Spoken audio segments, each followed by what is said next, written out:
maybe it's not achievable, and then it can be a little bit disheartening when you don't meet your goals. So think about what is actually achievable for your business where it is currently. Relevant, so everybody has a business plan or will be writing a business plan for their business. We're at the beginning of the year, so a lot of people are probably in the process of or have already set out their goals for 2021 for their business. So you take your overarching goal for your business and you use that as a way to define the success for your specific campaign. So your overall business goals, and then you drill down for specific campaigns, and then it's relevant for your business objectives.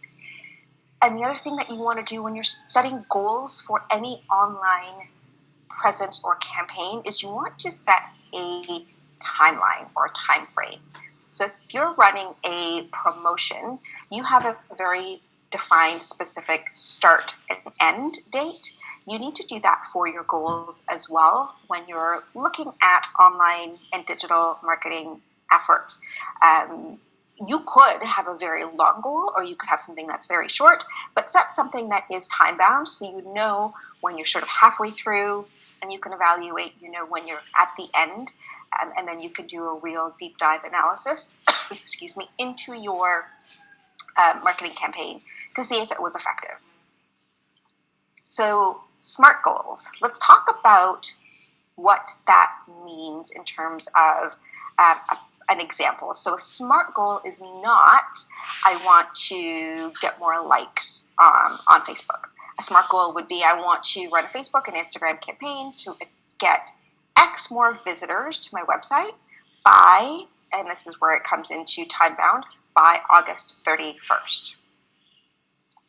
And before you sort of dive in and think about, okay, so I see all of these other businesses doing really great things, and I kind of want to do something very similar, you need to think about what is best for your business. What's going to get you closer to your goal?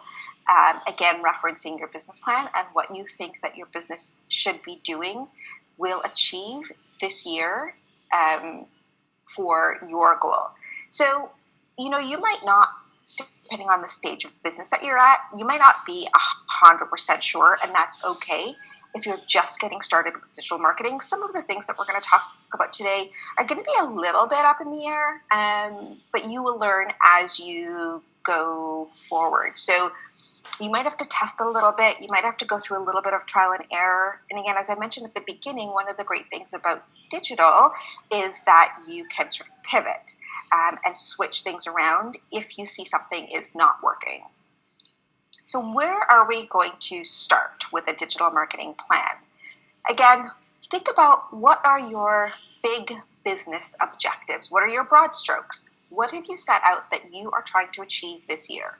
That, again, could be, depending on the stage of your business, it could be something as simple as, I have a brand new business and I just want people to know that I'm here and I exist. Maybe you are a few years in and you've sort of settled in and you just want to grow by X number of clients this year.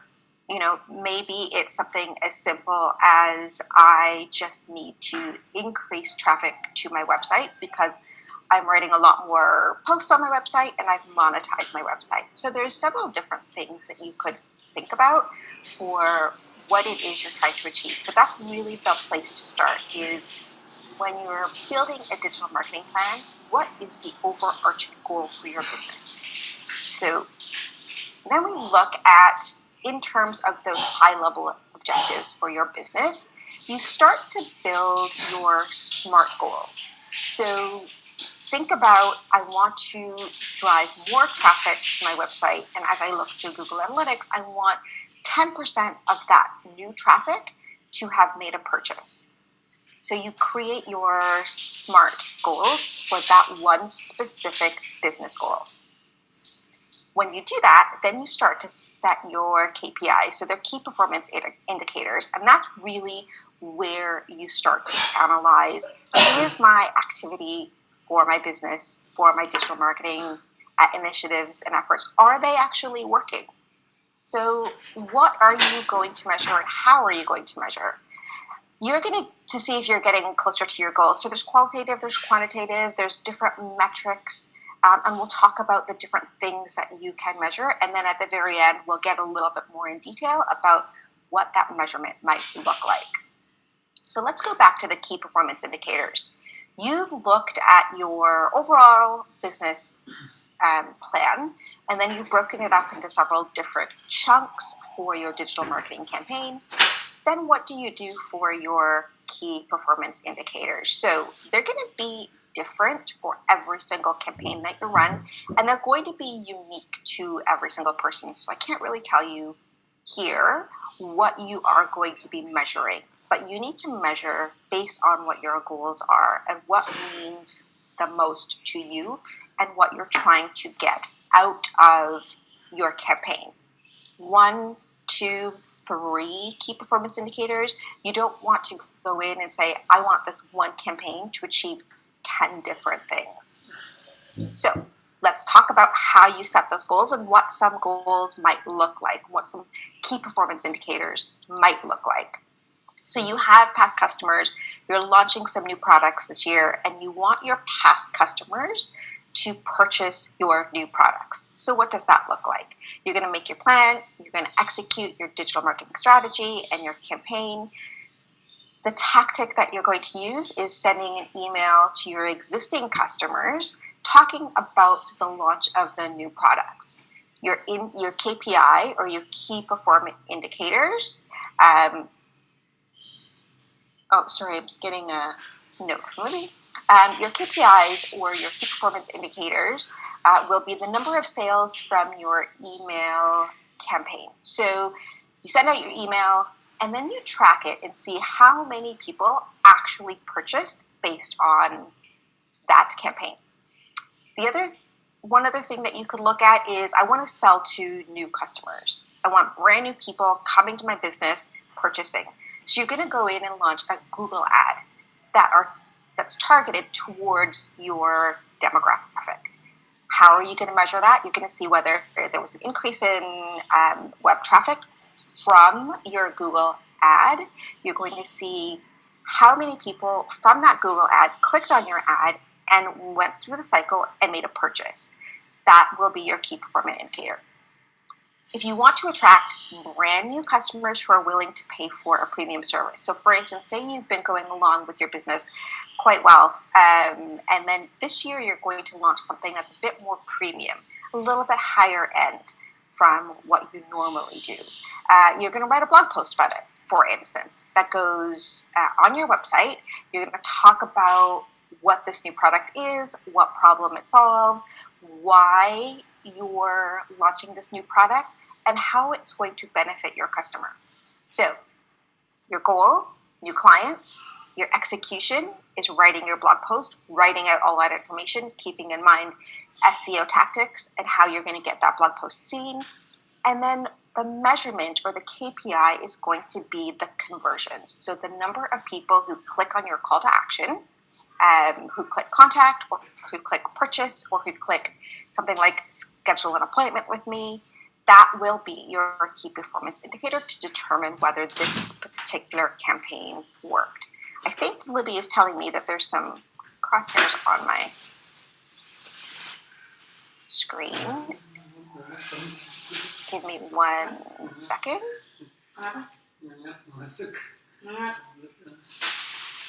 Libby, are they gone now? You can just tell me yes or no in the chat box.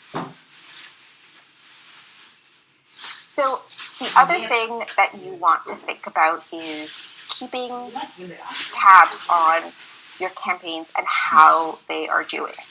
So a mistake that a lot of people often do is they will set a campaign, they're saying my campaign is going to run for 6 weeks, they let it run and they don't keep an eye on it during the course of the campaign.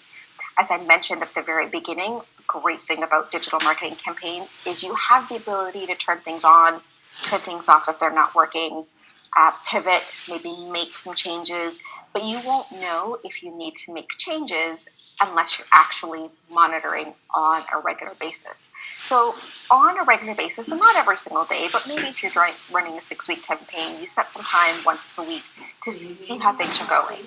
Is it working? Are you heading towards your goal? Are you succeeding?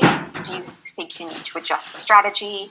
Are you getting some feedback, maybe from some existing clients who say, this seems way offline from what you normally do? And then you can tweak, measure, learn at the end of your campaign and set a new goal for your new objectives. So we're going to stop there for a quick second, see if we have any questions on sort of that part of it in the terms of, going from your business plan all the way down to starting to think about planning your specific digital marketing campaigns. So I don't see any questions that have come in yet. I'll give it 1 second.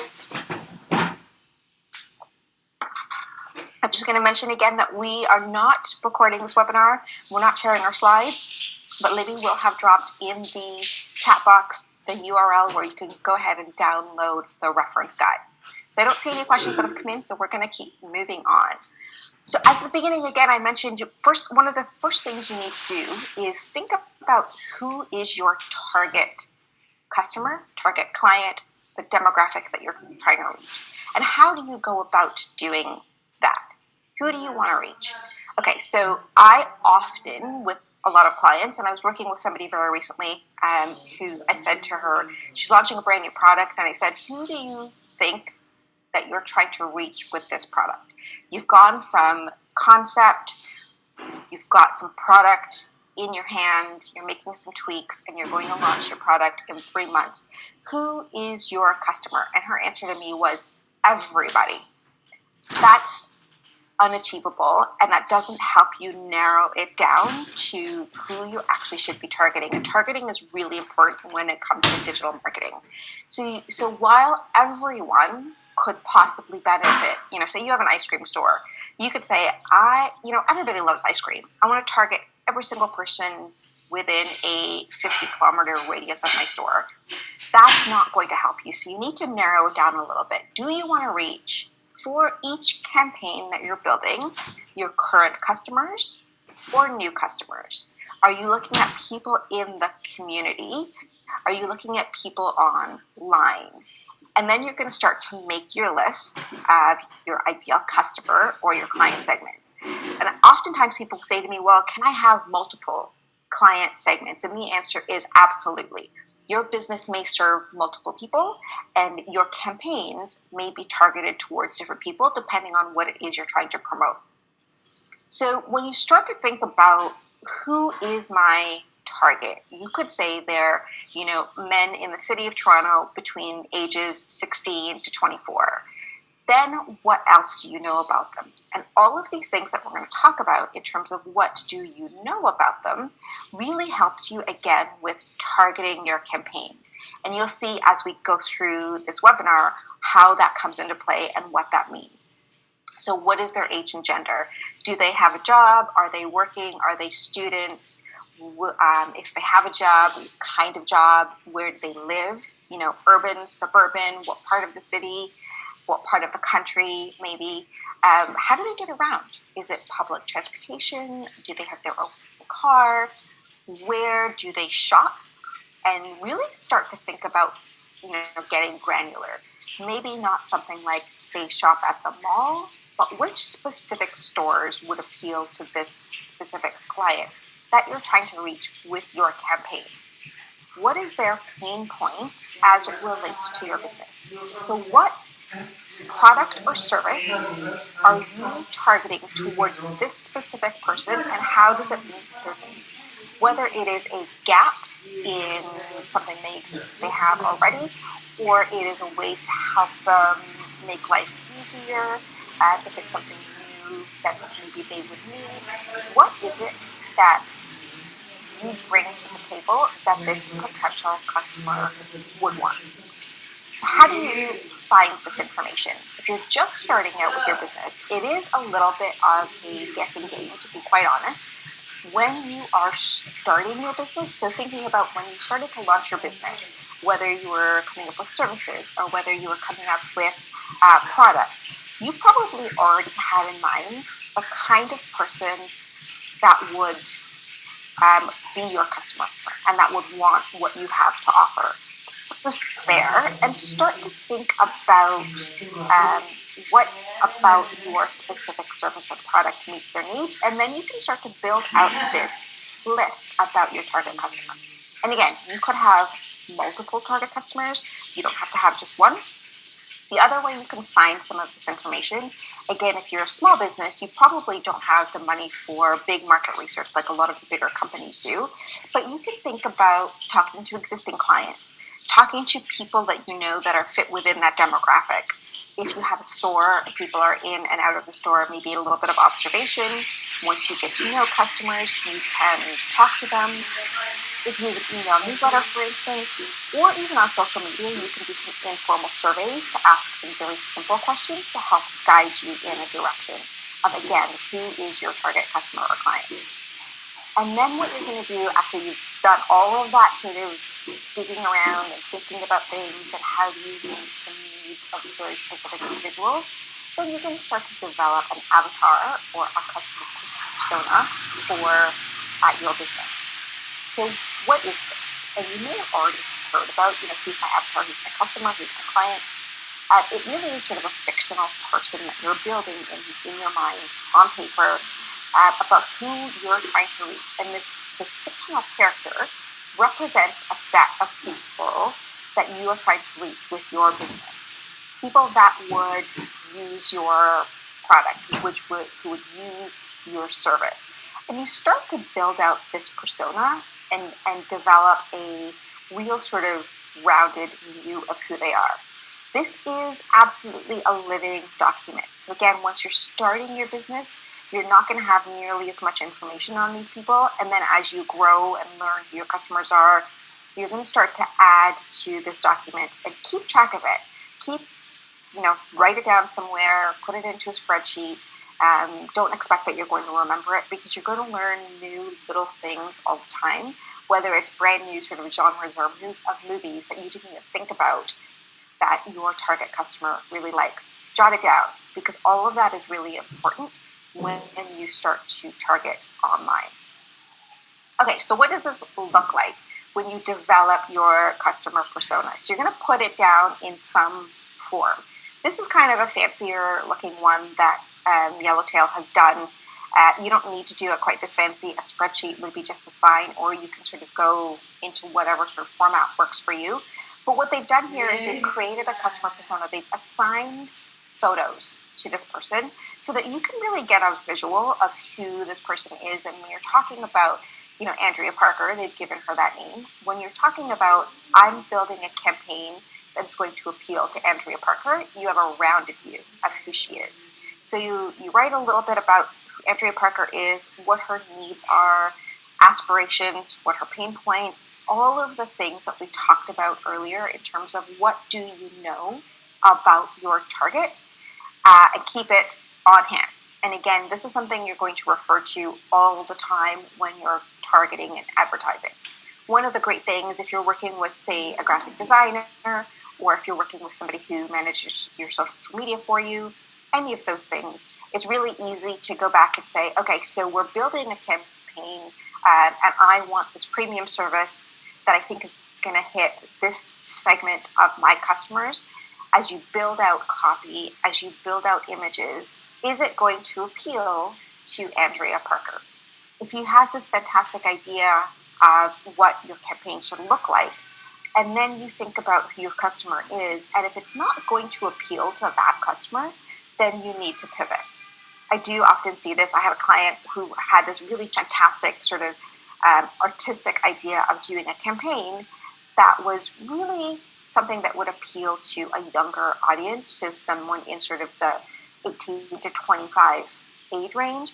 But his target for this product was women sort of 45 plus. And so while it was a fantastic idea, it was really artistic and it could have been done beautifully well, it wasn't the right campaign visuals for what we were trying to do because it wouldn't have hit the target. So that's something to keep in mind across anybody that works on your business, whether it's just you or you have other people.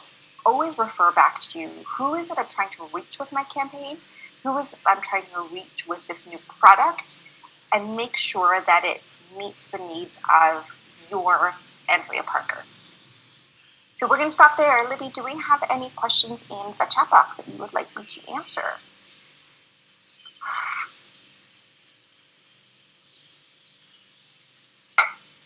Again, if you do have questions, if you haven't already gotten into the chat box, please feel free to drop your questions or comments in there. Libby will be answering questions as we go through, and then she will save some for the question period as I go through this document. Okay, so it looks like nothing so far. We're in Canada. One of the things that you need to keep in mind as you're reaching out to people in different ways, and this really applies mostly to email marketing, is the Canadian anti-spam legislation. It gets a little bit different if you are targeting people and reaching people outside of Canada, but we're specifically going to be talking about the Canadian anti-spam legislation. So, first of all, I'm not a lawyer. If you do have legal questions, you do need to consult with a lawyer, but we'll give you some broad strokes and some references for how to sort of dive a little bit more into this as you need. And you will have some resources in that reference guide. Again, Libby has already dropped the URL to download that reference guide in the chat box, but you'll have some references and things to refer back to. So what you need to think about when you're looking at email marketing specifically is you're not going to be sending your email campaigns through basically your regular email inbox. You're probably going to be using something like a MailChimp or a Constant Contact or something of that nature where you collect email addresses and then you create like a pretty newsletter. So what you need to think about is you have to always identify who you are and who your business is in every single email. That means in your emails there needs to be something like maybe a link back to your website, an identifying mark, your logo, an address. Specifically when you're looking at something like a MailChimp, they do say you need to have an address that goes on every single email, even if it's a digital email. People need to be able to opt out or unsubscribe. So if you're sending, and so I've come across people that do this, is they collect email addresses and then just send out blast emails through their regular, say, Google Drive, Gmail. And you can't do that because if you just send somebody an email, they can't unsubscribe. They can't tell you, I don't want you to email me again. There's ways around this, but just keep in mind sort of big picture if you're sending out email communications. If people are subscribing to your email, whether that's on your website or if it's at like a trade show, when we're allowed to go back for trade shows, you need to have a record of how they signed up or subscribed to your communications. If you're using something like a MailChimp or a Constant Contact or a MadMimi, any of those email services, they will record it for you. So you put like a little thing on your website that says sign up for my monthly newsletters. They sign up, it automatically goes to your email provider, and they keep that record.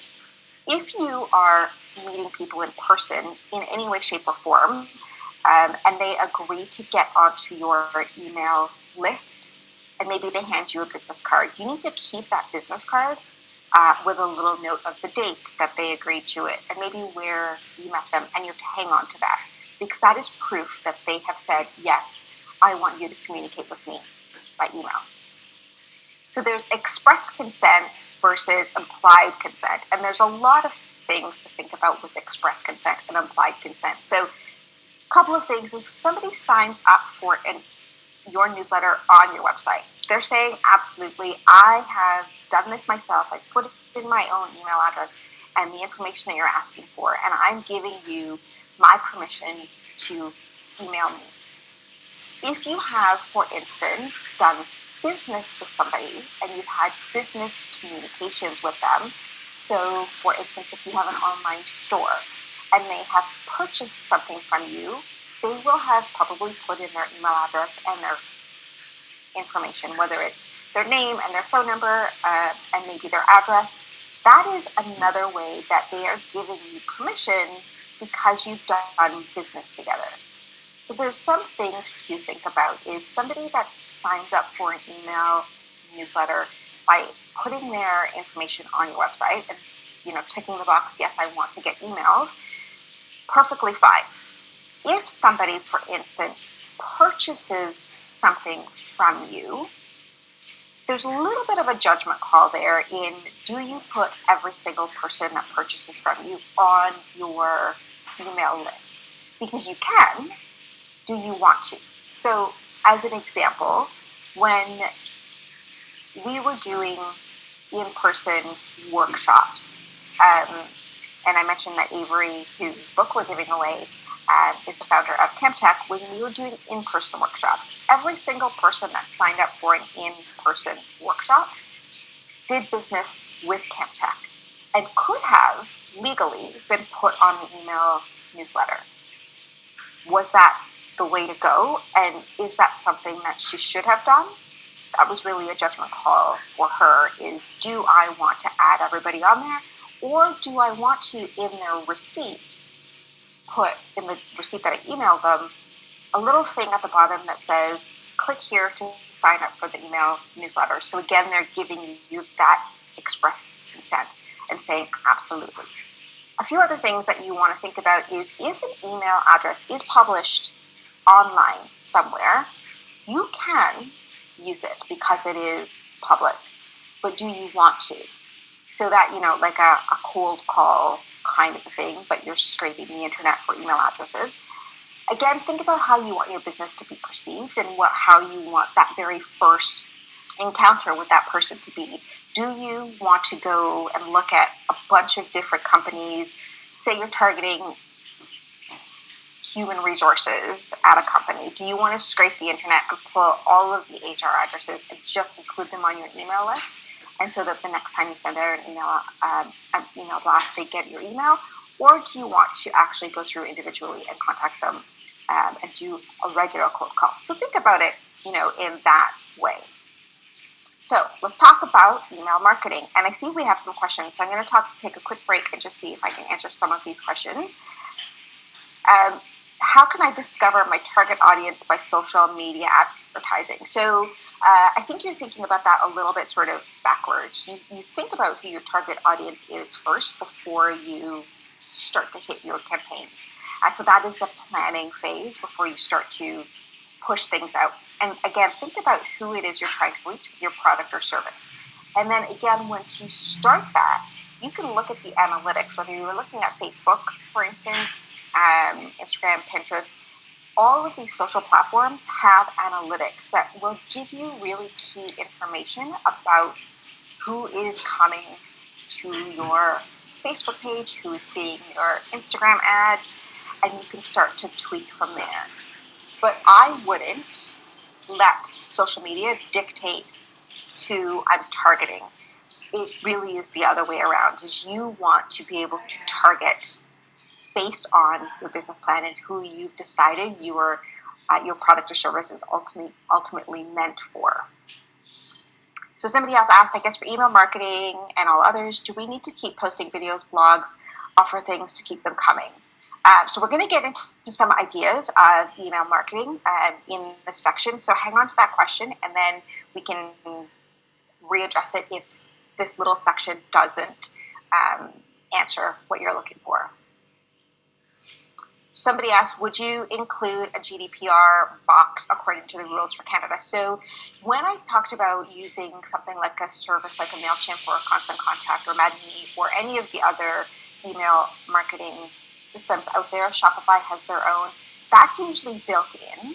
And all of the requirements that you need to meet running a business here in Canada is often built in there. And so they will guide you through that process. So for instance, and I use this, as a simple example, nobody's going out to trade shows right now. But for instance, if we were, and you have like a paper and pen sign up list that people have done in the past, you actually, if you're doing a paper and pen, enter here to win something, instead of the box that says click here or put an X here, if I don't want to receive email communications, you need to do it the opposite and have them actively click to say, I want to receive email communications, because that is the express consent.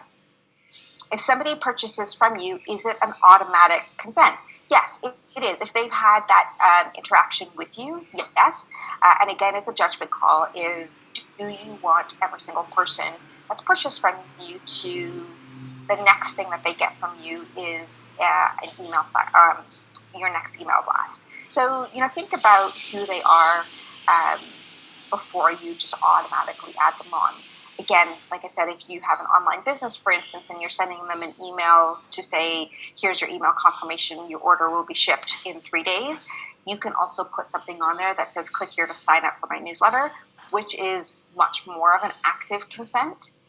So yes, if somebody has purchased from you, but think about whether or not that's the way you want to go. Okay, so we're going to dive a little bit more into email marketing. Oops, sorry guys.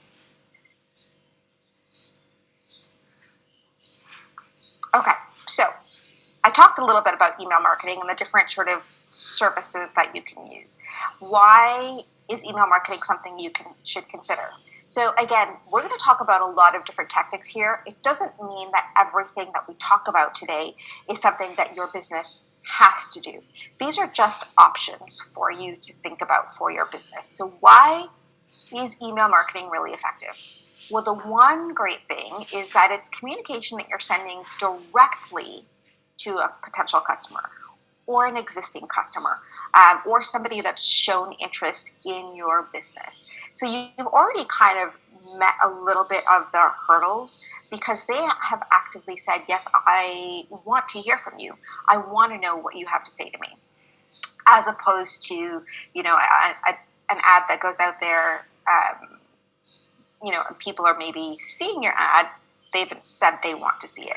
So these people are like, yeah, I want to know more about you. So perfect. You're sending something directly to their inbox.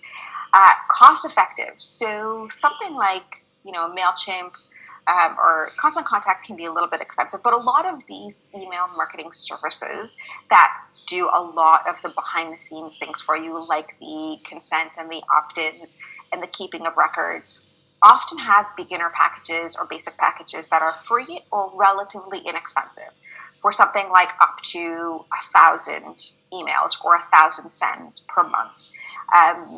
And that's a really great way for you to get started. So cost effective, the only thing is it takes a little bit of time for you to craft your email and send it out. So you think about things like, how often do I want to send out my email? One of the factors in the how often is how much time do you have to devote? How much content do you have? And we'll talk about content in a second. So it is a lower time commitment than social media because it's not like you're going to be sending an email out every single day. Maybe not even once a week. Sometimes people will just send, 12 emails a year, once a month. So think about the fact that it is relatively inexpensive in terms of money that you're handing out. There is a little bit of time and effort that goes into it, but you can make it super simple. So things to consider when you're deciding if email marketing is for you. Does it fit into your overall business strategy? Do you have things that you want to say to your consumers, your customers, your potential customers on a regular basis? So if you have sat there and said, you know what, email marketing sounds fantastic. I think I should do this. That's all fantastic. Do you have content to go out? Say you decide you're going to send an email once a month. Do you have enough content and enough things to talk about to fill an email newsletter once a month? The last thing you want to be doing is, spending the day before or 2 days before your email is supposed to go out, scrambling to create content to put into this newsletter. It really should be a way for you to communicate the things that are going on in your business, maybe trends that are going on in your industry, but don't make extra work for yourself by having to create 2 or 3 pieces of content to go out every month if you're not already going to have it. So think about that. How are you going to get people to join your email list? Again, something as simple as a subscribe on your website, something as simple as a subscribe to my newsletter in your email signature, maybe in any communication that goes out. to customers or potential customers. So if you're answering questions, you can put a sign up on social media. So there's many ways that you could sort of let people know that there's an opportunity to communicate with you. But you also want to keep that in mind before you decide, yes, I'm going to jump into the email newsletter space, is do I have a way for people to sign up for this list? Or am I going to be emailing the same 20 people over and over again and not really growing my email list? How is this going to support your business goals? So think about all of these things. Is it sustainable? Do you have the time to do this? Do you have a way to get people to sign up? And do you have content to drive to put out into your email newsletters? And then lastly, you're going to think about what does a successful email newsletter look like to me? So there are things that you can measure, whether it's open rate or click-through rate, or in every email newsletter, are you going to have a couple of things that people can click to purchase, and then you're going to track purchases? So think about what is a successful email newsletter to you and for your business, so that you can monitor and make sure that it is meeting your needs and it's worth the time and effort and money that you're putting into it. Some of the tools, so I've talked about some of these things already. These are all different services that you can use to create your email newsletter. The great thing about all of these is a lot of them are very turnkey. You don't need to be super tech savvy to put a sign up box on your website or onto social media, or you don't need to be a graphic designer, for instance, to create beautiful looking emails. They often will have templates for you that are just drag and drop, which means that you select your photos and select your content, and then you drag and drop them in. It already does things like double opt-ins, unsubscribe. So if somebody hits an unsubscribe from an email newsletter, it does that automatically and removes them from your list. So think about some of these different tools to make your life easy, instead of sort of starting from scratch. And again, look at many different ones. These are just a few, but again, if you're just starting out, you don't want to spend a ton of money on an email newsletter, maybe in the first year or 2 years, without knowing that it's working for your business. So look at the ones that have either free options or low cost plans. So how are you going to get people on? So I've talked a lot about, on your email, do an email sign up on your website, whether you're meeting people in person. I know we're not having people sort of wander in and out of stores and bricks and mortar businesses, but those are all ways that you can get people to sign up to your email newsletter. So there's a number of different options here, a lot of them that I've already talked about, but think about that is when you go through the time and effort to create an email newsletter and come up with copy and create it and send it out, you want to see people start to grow and your email newsletter subscriber list start to grow. So as an example for something that I haven't already talked about is one of the clients that I work with. She is a food blogger, content creator. And what she does is she creates what's called a printable and a giveaway. So you sign up on her email, on her website, to receive something from her for free. So there's an exchange there. So she has a 5-page recipe book that's a slimmed down version of some of the other content that she has that she sells. If you sign up for her email newsletter, you get this 5-page recipe book. And then you can follow up with people from there. So you can do what's called a drip campaign that has several different steps. So you get your free ebook, and then maybe you try and give them something else for free, and you're selling them through your emails. But that's another way. A freemium or a lead magnet, whatever you want to call it, is an exchange of something. They give you their email address, you're giving them something. So there's several ways that you can get people to sign up. Content ideas. So somebody asked about content ideas. What am I going to put in, and how do I know what to put into my email newsletter? So think about your overall business strategy, and then start to think about your digital marketing strategy, and use that, and use your content that you already are creating to send out in your email newsletter, and plan it out. So for instance, one of the clients that I work with, at the beginning of this year, what I did was I sat down and looked at a calendar for the year. And the first thing I plotted onto that calendar were the big sales and promotions that he was going to have throughout the year. And I put them in chunks of time on the calendar, because I know in and around that time frame, that's what we're going to be talking about is the sales. Maybe, for instance, there are special days or holidays that mean a lot to you or to your business. Plot those into your calendar, and then you're going to start to think about the kind of content that you're going to create around that sale or promotion, maybe around the anniversary of your business starting or around a different holiday. And you're going to create content that not only goes onto social media or on your blog, but also that you're going to reiterate through your email newsletter. So don't think that you have to create brand new copy and content every single time for your email newsletter. Roll it into what else you're doing around that same time frame for your business and communicate that. Another great thing is to sort of set a template for yourself with your email newsletter in terms of, okay, so every newsletter I want to talk about 2 products, I want to talk about industry trends, things that are going on in my industry, and then 1 or 2 blog posts. And every single month or every single week, whatever you decide is the duration that you're going to send out your newsletter, those are the things that you need to hit. So blog post, industry, and 2 products. Make it super simple on yourself. New seasonal launches, sales and promotions. If somebody goes onto your website, fills out all the information, picks a couple of items, but then abandons their cart, you can send them an abandoned cart email and be like, hey, did you mean to purchase this and you just forgot? It's another way to communicate with people. So when you're sitting down to think about when I'm writing my email newsletter, these are all things.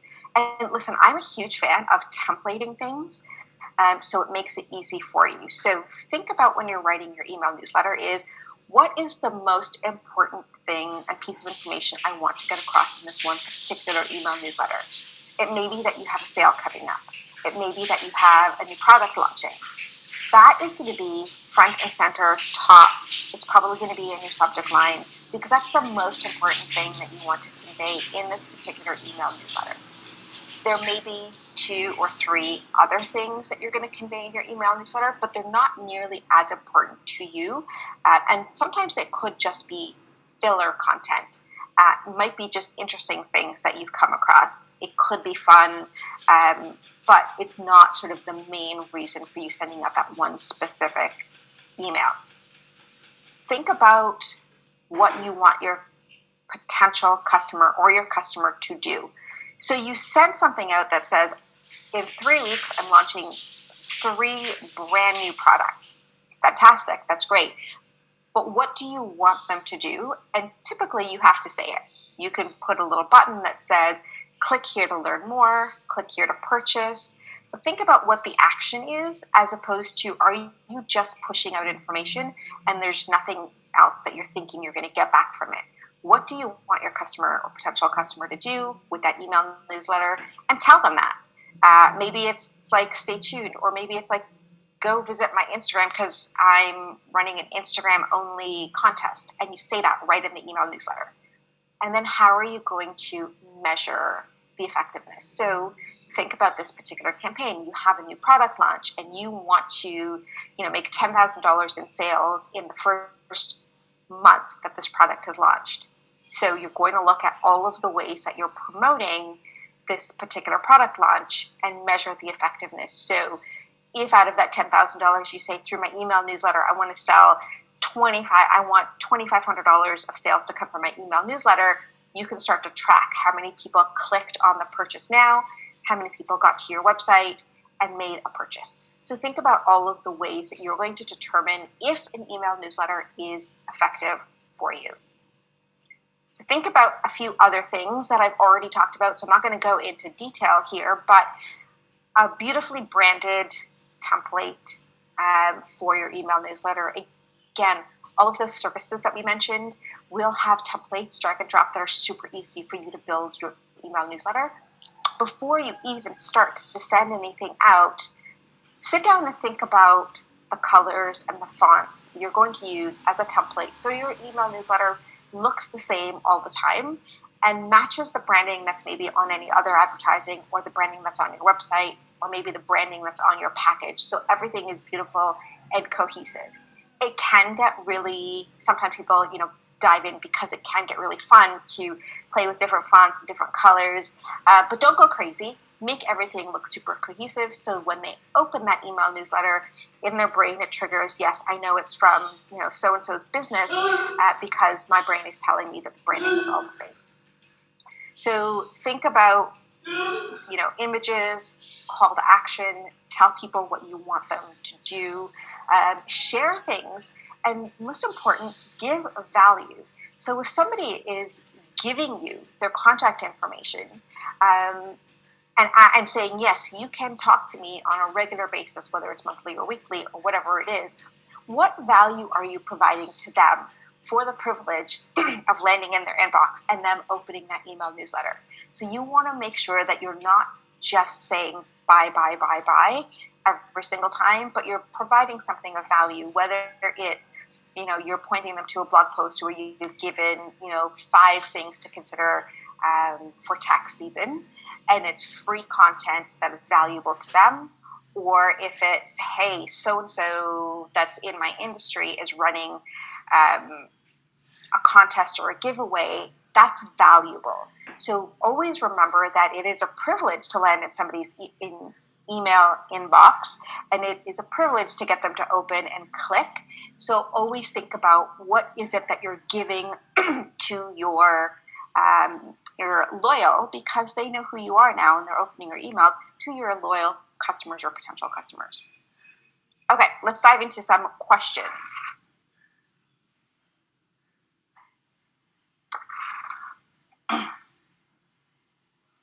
So somebody's saying, what about the service industry? We collect emails at the salon. Is that considered consent? Yes. So if you're collecting emails and they're customers and clients of yours, again, that is consent. They're giving you their email address. They're a customer. They've done business with you. What wouldn't be consent is if somebody walks into the salon and says, hey, I'm interested in what you have to offer. Can you tell me a little bit more about your services? You collect their information, but then they leave and never book in with you because they're really just in a fact-finding mission, or your salon isn't for them, or whatever it is. They have made contact with you and they have given you their information, but they haven't really given you consent to contact them. So there is this little gray area that comes into place where people will say, yes, they've given me their email address willingly, so it's okay for me to email them. I'm going to say in that case, you don't want to just put any single person on your email list, because again, think about yourself and think about somebody adding you simply because you've emailed their business or simply because you're looking for information.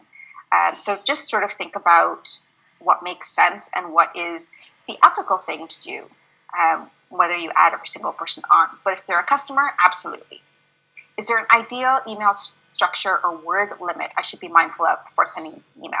So that's a really great question. And there is no word limit. What I want everybody to think about is the majority of people are looking at email newsletters on their phone, whether it's on their phone or their tablet or a device like that. So all of these different services that you can use to craft your emails and send them out give you the option to look at what your email would look like on a desktop, what it would look like on a tablet, and what it would look like on a phone. You don't want it to be so long that people are scrolling and scrolling and scrolling, because when it goes on their phone, keep in mind limited space, you don't want it to be super, super long. You don't need to put content in just to fill up space if you don't have anything really important to say. So that would go back to thinking about sort of the planning phase. Do I have enough to give to my audience in my email newsletters that is of value to them? And if you think, yes, I do, but I can't really do this 52 times and do it once a week. Um, so don't think about, I need to hit X words. Think about what it looks like visually. Are people inclined to click on it and open it? Think about things like your subject line. Is it enticing? And are you asking the people in your email newsletter? And I know sometimes people hate to see the words click here, but it's been tested numerous times. And sometimes you have to tell people what exactly you want them to do. So no specific word count. I know people who, every time they publish a new blog post, there's an option to send out an email to let people know that they published a new post, and people look forward to those. So no, don't think that there's a specific word count, but think about the functionality and how people are consuming your content and if it's appropriate. So is it going to, on their phone, take them 10 minutes to get through your email newsletter because there's so much content in there? Maybe then you need to think about breaking it up into several different newsletters. Would filler content not be distracting from what we actually want them to know? Great question. So, if we look at what we talked about earlier, is what is the first and foremost main thing that you want people to know, and then the thing that you want people to take action on? If you just sent out an email with that one thing, and that one thing was buy from me, then you're not really providing them value. It's a sales pitch. So filler content, you're not going to put in 4 or 5 different things, but perhaps, it's the beginning of the new year. And in one of the newsletters we did recently we did a little blurb about every year there's a new Pantone color for the year. And it was relevant to this business. So we just did a little blurb with a link back to the Pantone website if people wanted to learn more. So this is the new Pantone color for the year, which means that you're going to be seeing, a lot more, maybe more packaging and a lot more things in fashion using the specific color. That had no bearing on the business per se. There was no purchase intent. There was nothing that this client was going to get out of it, but it's an interesting tidbit that would be interesting for their target audience. So that's the kind of filler content that you would put instead of just saying, hey, I've got a sale coming up and I want you to buy something from me. So there is a little bit of a, give and take. Giving, a little bit of filler is okay. You don't want to have an entire newsletter, again, people are spending 10 minutes. Now 10 minutes does, when you think about 10 minutes, you're like, hey, Mac, 10 minutes is not that long. But if you think about 10 minutes reading an email, that sometimes can be a little bit long for people when we're used to very quickly scanning something and seeing, like, this is what I want to know within 30 seconds. So keep in mind what you would like to see versus, just adding 7 things that are filler. Was there anything else? People often ask, what is a good open rate? What is a good click-through rate? And that's really difficult to say because it depends on the cycle and where you are in your business cycle. If you're a brand new business and everybody that's on your email newsletter right now is family and friends, you're going to have a really great click-through rate and open rate because they're going to support you and they're going to want to see what you're putting out. Or maybe you're a brand new business and you are just, trickling people into your email newsletter. Maybe your stats are not going to be nearly as high, but that's okay. Maybe you're going to have no purchases from your email newsletter for the first 3 months. And that's okay. As long as people are signing up and you're finding it okay to send these emails out and you're growing, there is a bit of a give and take. So you can Google things like, what is a good open rate for your industry? But keep in mind that an established business versus a brand new business are going to have, various open rates and click-through rates. Email newsletters are a long game. It's not going to make you successful overnight. It is just one tool in the number of things that you can send out. So somebody's saying, what about once a year instead of monthly or weekly? Should we use this as a tool to always keep in touch, even if we don't have much to say? So I would say once a year is probably not enough, because think about the amount of things that land in your inbox on a regular basis. If they only hear from you once a year, are they inclined to open it? Are they going to think there's any value? Are they even going to remember who your business is? If they met you or purchased one thing from you in February of 2020, and then they see an email from you next month, February 2021, they might not even remember who your business is. So you always want to keep your business top of mind for these people. And the way to do that is repetition. So think about if an email newsletter is what you want to do, but you only have content to push out once a year, then maybe another tactic is best as opposed to email newsletters, because you're going to spend the other 11 months of the year really scrambling to come up with content. So maybe right now that's not the best thing for your business. Okay, so let's get to online advertising. So there's several ways that you can advertise your business online. When you think about Google, and everybody who uses Google, you all see Google something, and at the very top, a couple of things will come up that will say sponsored or ad beside it. Those are paid for ads that are run through Google Ads. You can run Google Ads for your business. Google My Business usually is what you're seeing here is what you would see like on a tablet or a cell phone. Sometimes if it's on desktop, it's on the side. Those are not, Google My Business is not paid for. Everybody can sign up for a Google My Business account and just Google My Business, and you can find out how to do that. And that's a way people can find out sort of your hours and your website, write reviews. So that is something that is free. Organic is when it comes to using SEO tactics. And SEO is a whole sort of beast unto itself. We do have some SEO classes, workshops coming up. And it is something that's all unto itself that we can't get into here. But essentially what that means is somebody Googles a term. Maybe they want to know who has the best hair color in Toronto for somebody with long curly hair. And they Google something like that. Does your business come up? That's the organic search results. So for Google, there's paid, there's Google My Business, which is not paid, and then there's the organic search. There's different kinds, if you're going to spend money, of Google campaigns, whether it's search, display, shopping, a video ad. There's all different ways that you could create a Google ad campaign. Again, in this hour and a half that we have together, I can't dive too deep into it, but just know that if you're going to spend money on a Google ad, a couple of things that you want to remember is it's a bidding system. So essentially you're bidding against anybody around the world for specific terms and phrases that pertain to your product or service. And then there's several different kinds of ads that you can run. So keep in mind that Google ad campaigns are one way for you to go. It is a bit of a beast to do if you're brand new to advertising, and it can be a little expensive. So as I mentioned, it's sort of a bidding system, a competition system. So if you have a business that sells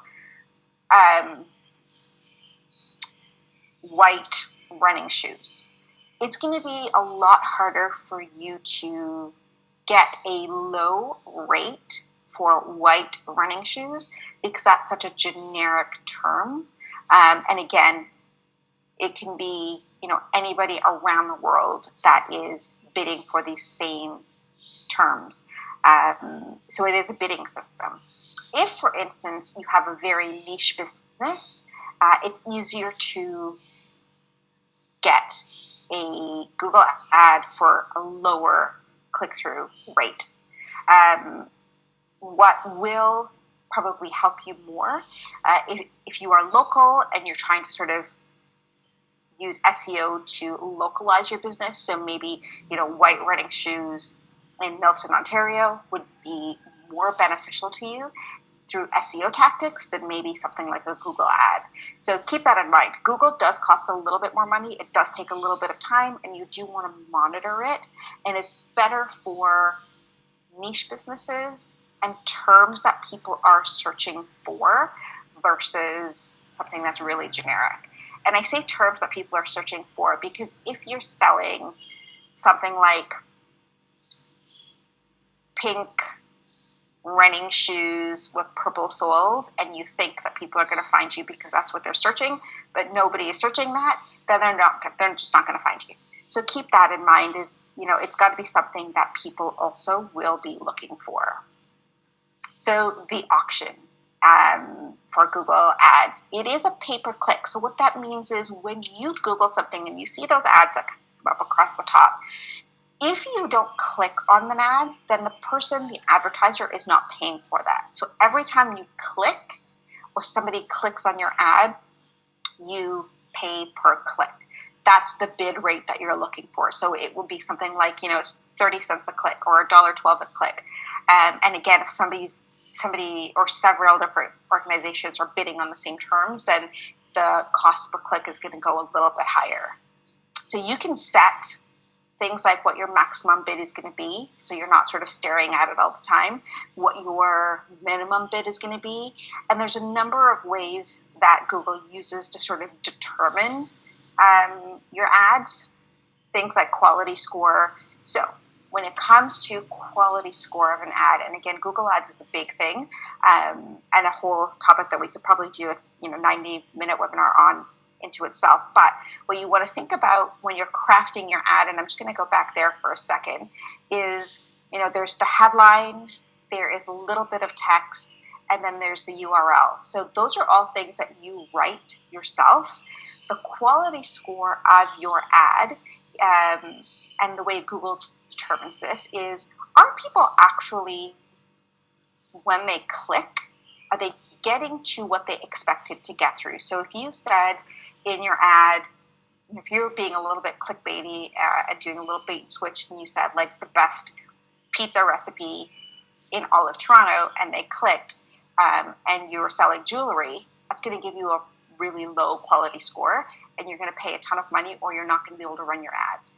Is the ad relevant? When they click through, is it a landing page that they could easily find what they're looking for? So Google, through all of their technology, really wants to make sure that the users using their service are getting a quality experience, and that then means that the people advertising on Google have to provide that quality experience. So are people getting what they expected to click through on when they saw your ad? Is the ad relevant to the search term? And once they get to your website, are they finding what they expected to find? And is it easy to navigate? So all of these things are things that you think about when you're building a Google ad. Mobile friendly. So as I mentioned with newsletters, most people are reading newsletters on their phone or their tablet. A lot of people are doing most of their shopping, searching on a phone or a tablet. So everything needs to be mobile friendly. Most brand new websites, whether you're using a theme or you have a developer build your website, they're all mobile friendly, and that's super fine. But 5 years ago, it was, you had to build a site that was for desktop and a site that was specific for mobile. So always make sure that if you are running ads, people can get to a mobile friendly website that is easy for them to navigate. The quality score I mentioned, and you can test with this link. As you set up ads, whether it's for yourself, you're doing it, or somebody else is doing it, always test on different browsers to make sure that it looks right on different browsers, and it looks right on different phones and tablets, and that's easy to navigate. And the same thing goes for your website. Always test it along through different browsers and through different tablets and cell phones to make sure it looks, and operating systems, to make sure that it looks the way you want it to look. So what else can you do to promote your business? If you have a Facebook page, Facebook and Instagram are one and the same now. So when I talk about Facebook ads, I'm also sort of going to put Instagram in there with it. You can advertise through Facebook advertising. Now, the Facebook platform has grown exponentially, and it allows things like running an ad that's on Facebook only, running an ad that's on Instagram only, running an ad that is on both platforms. You can boost posts, run individual ads. They have messaging options or ad network options or ads that come up in stories. So Facebook advertising encompasses Instagram advertising, and it is huge. This is where, the audience and demographic and avatars that we built out earlier, this is where that comes into play, because there is very good targeting options through Facebook advertising. It allows you to drill down to things like people who like specific pages. So if there's a page for an ice cream shop and they have, they're a very well-known, maybe national chain, if somebody likes their content and their page, you can oftentimes target similar businesses, so people who like similar businesses. You can target age groups. You can target geographic locations, so whether it's Canada or you want to do like a Toronto-specific campaign or a Vancouver-specific campaign, and maybe you're running an event that is in, Prince Edward Island, and you only want to reach people within 20 kilometers of the location of your event. You can target right down to that specific area. You can target things like people who like and shop online at Chapters Indigo or who like other things. So this is where targeting really, gets important. Is you can look on your Facebook page and see the kind of people that already like your Facebook page, and see if they meet who you think your target audience is going to be or your target audience is, and you can target your ads to reach those people. If, for instance, you start to see a lag in the amount of people that are seeing your content on Facebook and on Instagram, you might really run an ad that are targeted towards the people that like your page, just to get them back. So there's very sophisticated targeting options, and you can get quite granular with how you're running a campaign. So if you're running a campaign for a brand new premium service, you're going to use the avatar that you created for the person that this premium service would appeal to. You're probably not going to reach out to the people that your budget-friendly service appeals to, and you're not going to target your ad to that person. So you can really create campaigns that are very specific to who you're trying to reach. It's really inexpensive. So if you think about $100 a month for about 3 months, significantly less expensive than doing a Google ad. And that, again, Facebook or Instagram. So again, we talked about how you can start to target the different ad formats. So there's 2 ways that you can use Facebook advertising, again, also Instagram, is if you have an existing post and you think it's a really great post and more people should see it, you can boost this post to whoever you're targeting. What that means is that post is already on your social media account, and you're just trying to increase the amount of people that see it, so you're going to boost it, and that post always stays there.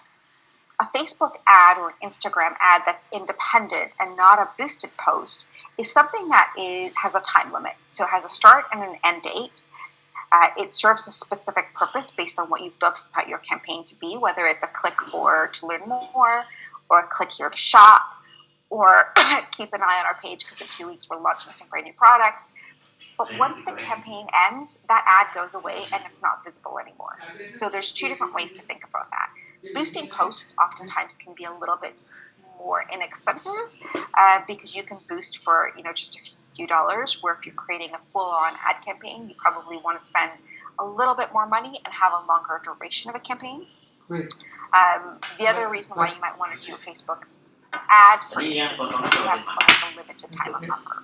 So several things to think about when you're running Facebook campaigns. Facebook has really great documentation in terms of how to go about doing this. We also have an advertising, Instagram and Facebook advertising workshop I can't remember if we have one coming up, but you can look on, Libby can drop the URL where you can look and see what other workshops we have coming up.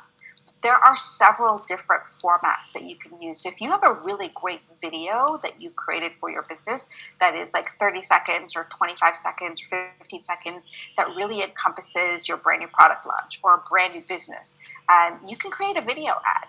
And video ads do really well because anything that's sort of moving and gives people more information, fantastic. What you want to think about for your visuals for any of these is they have to be really strong and eye-catching, because that's what somebody's going to see first. You want to make sure that it's something that's going to appeal to your audience. So your Andrea Parker, we talked about earlier, because that will get them to stop, to read your copy, which is going to be very minimal. So, crafting your copy is really important. And then to get them to click or take the action that you want them to take. Other options for online ads, there are, if you look at a lot of different websites, there are banner ads at the top, at the side, at the bottom.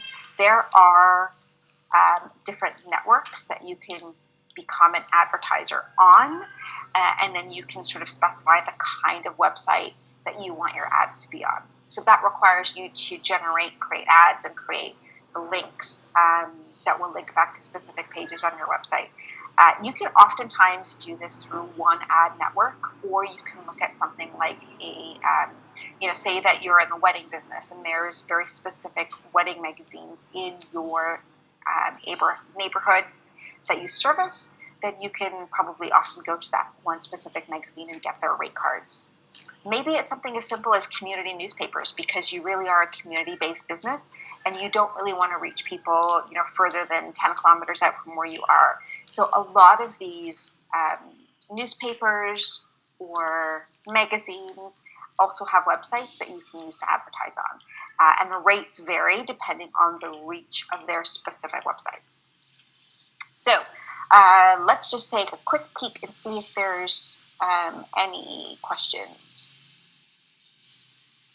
Are there more options for detailed demographics on Facebook than on Instagram? Well, because Facebook owns Instagram, and you run the ads through the Facebook platform to run on Instagram, you have the same level of detail that you can find out about who is coming to your page, but also who you're targeting. So hopefully that answers your question. Is there a way to get a campaign to get more followers in Instagram? Yeah, absolutely. You can do something to just generate awareness. Think about when you're creating a campaign, those SMART goals, right? What is it that you're trying to achieve? And does more followers meet your business goal? Is that something that's going to be beneficial to your business, or is it a vanity metric? Because it's sometimes, you can have people with 100,000 followers, but only 100 of those followers actually see their content and interact with the content on a regular basis. So sometimes it's okay to have, 1,000 followers, but 900 of those are very active and purchasers. So think about your SMART goals, your reason for creating campaigns, before you actually go ahead and do a campaign. Okay, we're going to move on to influencer and affiliate marketing. Influencer marketing has been a big thing for a while, and we hear about influencers on a very regular basis. So what is influencer marketing? It's really tapping into a person who has a big reach and is reaching the kind of audience that you would like to reach. So a couple of things to think about with influencer marketing is, reaching out to them. Oftentimes these people that take paid opportunities as an influencer will have their information right on their social media, whether it's their Instagram bio. They'll say something like DM for collabs, or email for collaborations. Most people will have a rate card, and they are paid.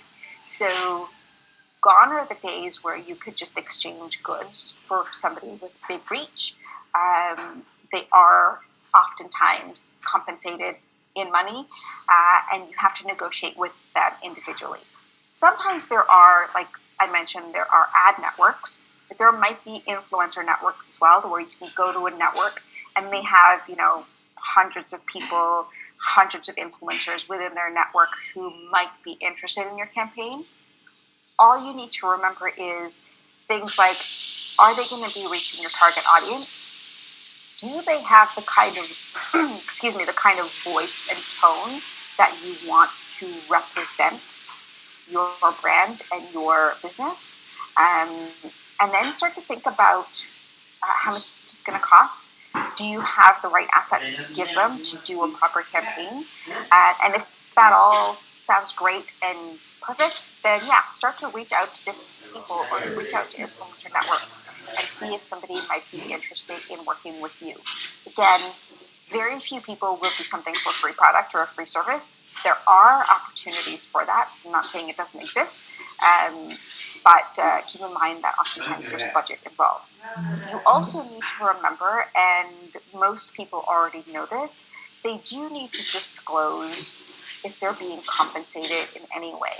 And that means if you have a restaurant and you've invited somebody to come to your restaurant for a free meal to try things out, they need to disclose that it was posted or it was sponsored. If they're getting free product from you, if they're getting product for a review and they're doing a review on their website, it all has to be disclosed that it's an ad or it's a sponsored post or something of that nature. So just keep in mind that that's always going to be a part of it. And affiliate marketing is when you get people to become an affiliate of yours and promote your business in return for a cut of the sale. So it's rewarding maybe loyal customers or clients. It's maybe rewarding somebody who is an influencer. You don't want to have them do a one-off campaign, but you want them in another way to help promote your business. In return, they're getting a referral fee. That requires a unique link so that you can track it on the back end to see who is referring people to your website to purchase. There are different terms that surround affiliate marketing. And again, there are affiliate marketing networks. So if you look at Referral Candy, Share a Sale, Lead Dino, these are all different tools that you can create an affiliate marketing program. And you will, if you go look on there, they represent a number of different clients. So you may not get the sort of one-on-one service that you're looking for, and you may not be able to sort of reach individuals and cultivate a relationship. But the great thing about using a service like that is not only is it very turnkey, and you don't have to do a ton of sort of the tech back-end work, but it means you can reach a much wider audience of people who may want to be an affiliate. And it's somebody who is an affiliate of your business and is promoting your business. It's in their benefit to promote in any way, shape, or form. So it might just be they're putting an ad in their email newsletter and they're putting an ad on their website in the sidebar or in the header or something.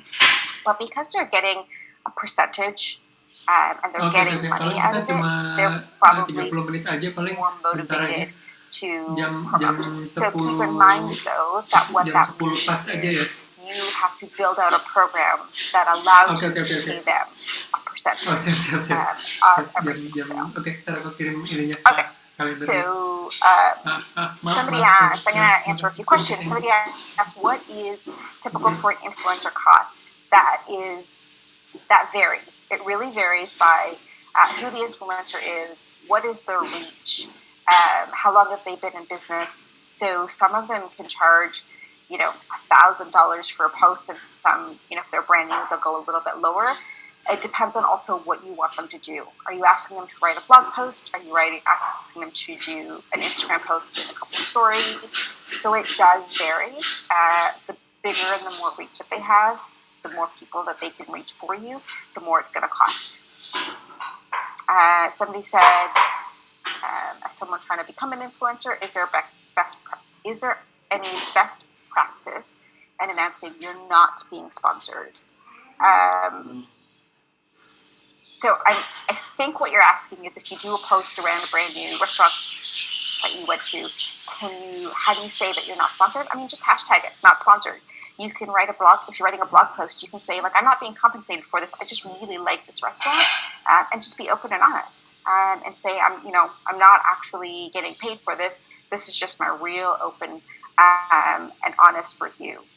Somebody asked about click-through rates and campaigns on Facebook. Again, click-through rates are going to vary quite greatly. So again, when I can't say that I can give you a really good click-through rate for email newsletters, when you look at Facebook campaigns as well, it's just where you are in your business and the cycle of your business makes for what your industry requires. So again, if you have a broad product or a niche product, if you are a community-based business and you're only selling to people within like a 5-kilometer radius of your store, for instance, you're going to have a much smaller population. So it's going to vary.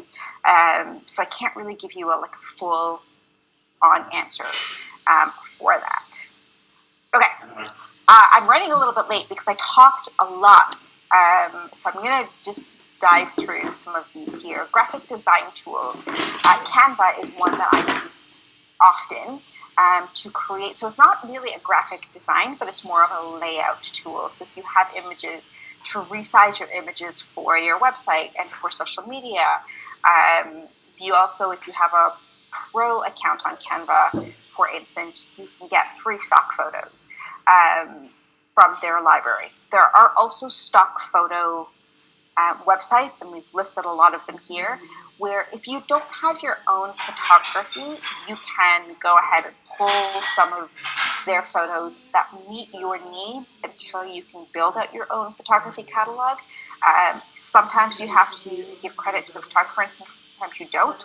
So these are really super easy, low-cost tools that you can use when you're starting your business. I've been using Canva for a number of years, and it probably wasn't until I was using it for well over a year that I actually moved from the free to the paid platform. So again, there's a lot of free options for you out there.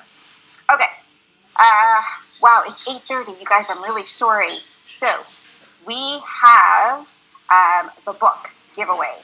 And again, I apologize that I'm running a little bit behind. So it's time for the giveaway. Anybody that's here is going to be entered into the giveaway. Libby will choose the people randomly, and then we'll send them a DM for anybody that's won the giveaway. Okay, we're going to talk about measurement. So good luck to everybody. That's a great book. And just in case you want to see it again, that's the book that you can win. Okay, so we talked a lot about measurement throughout this webinar. First of all, if somebody needs to leave, I do really apologize that I ran late. I got to talking a lot. I do have a little bit more to say, so if you can hang on for 5 more minutes, I would appreciate it. If you can't, thank you so much for attending. What are you going to measure? So Google Analytics is really important to get set up onto your website if you don't already. That's going to do things like track how many people come to your website, how do they make their way through your website, how long do they spend on there, and that's going to give you an idea of, in your advertising campaign, are you giving them the right information so when they land on your website, they're finding what they need? Do you need to tweak things? Do you make it easy for people to find things what they need? Always, always, always, for your campaigns, remember your KPIs, your key performance indicators that you've set out at the beginning. Why are you putting the time and effort into creating a campaign?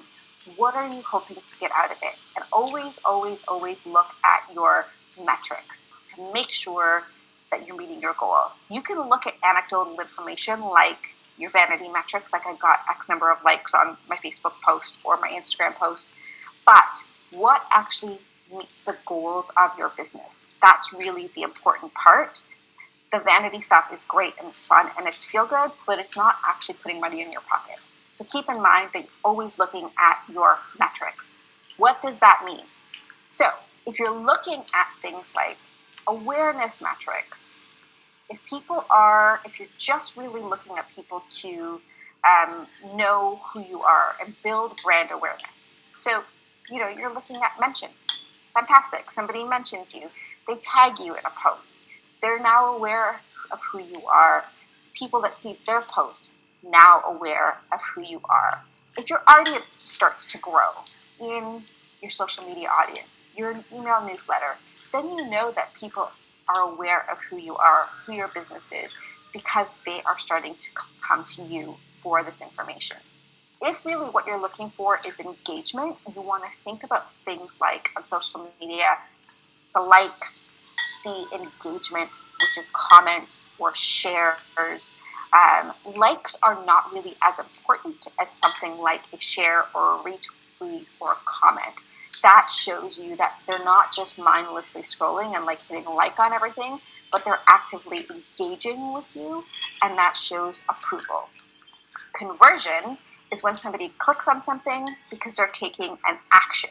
So if you want more click-throughs on your email newsletter, and the action that you've said to them is click here for more information on our new product launch, and they click, you can look at your email newsletter provider to see how many people clicked, and then you can see how many people through your Google Analytics got to your website and did they take action from there. That is a conversion metric. And then when somebody is a customer, are they giving you a review or a testimonial? Are they writing a Yelp review or a Google review if you signed up for Google My Business? Are they sending you an email review? Are they writing about you on their blog maybe, or sharing their product experience on their social media? All of that means that they're a customer and they're a satisfied customer. When you're looking at Net Promoter Score, that's things like, are people going to, so they're already your customer, and they're either like a neutral customer, they're purchasing from you, but they're not really talking about it. There are the people that are sort of down here where they've purchased from you, but they're not super satisfied, and they're the ones that are going to talk about why they're not super satisfied. What you want is the people that have purchased from you, are happy, are repeat customers, and are actively going to talk about the fact that they purchased from you, they have service from you, and they liked it, and they're going to, on their own, talk in a positive manner about your business. So you want a high Net Promoter Score if you can, and encourage people to do that if you can. Okay, so again, I apologize, I'm 5 minutes over. Congratulations to anybody who won the book giveaway. It's a fantastic book. If you didn't win it, you can always make a purchase, or it's available at the Toronto Library if you just want to borrow a digital download or a physical copy of the book. This is our reference guide.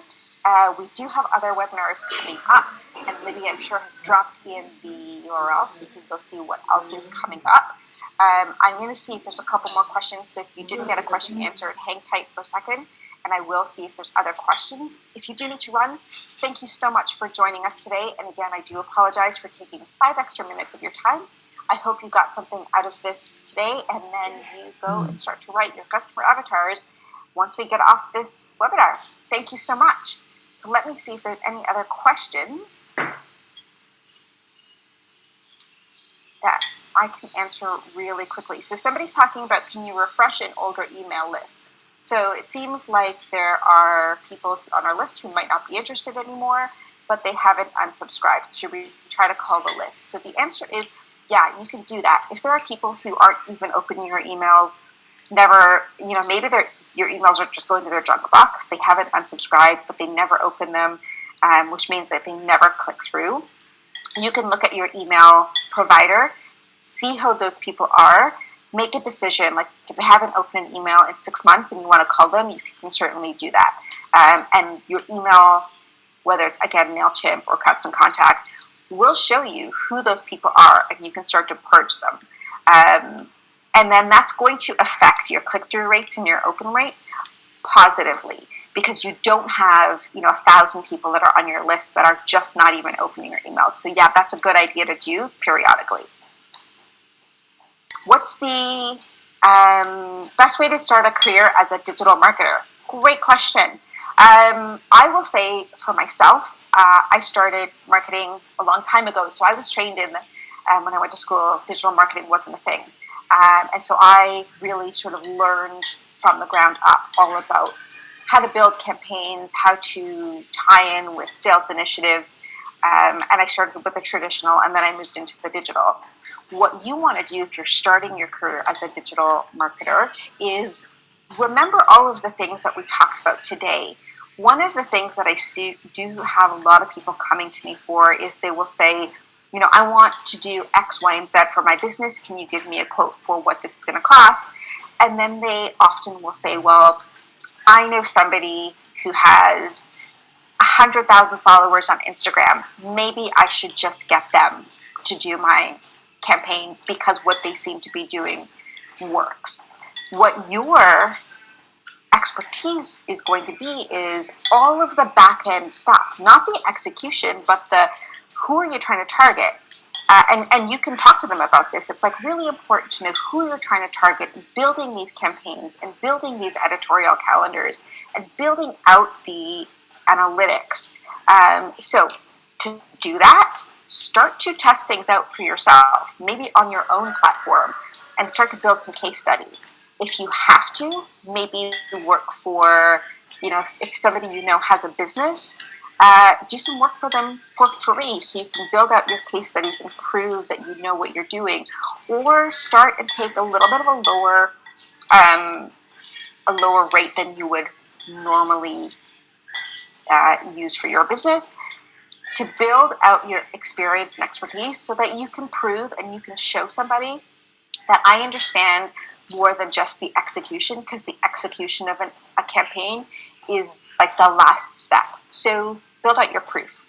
And then the last question I'm going to answer, I think, is it worth to advertise on Facebook if you've only just started your Facebook account and hardly have any followers yet? Absolutely. That's the way you're going to grow followers. So keep in mind that if you've just started your Facebook account and you don't have a ton of followers, that's okay. Continue to post, continue to sort of put out your content and advertise to bring more people to you.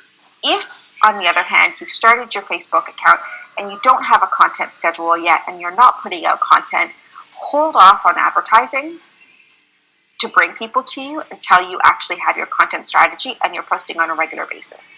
So yes, it is a great way to pull people to you and pull the right people to you, as opposed to just sort of random people. Okay, thank you guys for hanging in. I really appreciate the extra 10 minutes of your time. Again, my name is Hema. It was lovely spending this time with you. Good luck with all of your marketing efforts.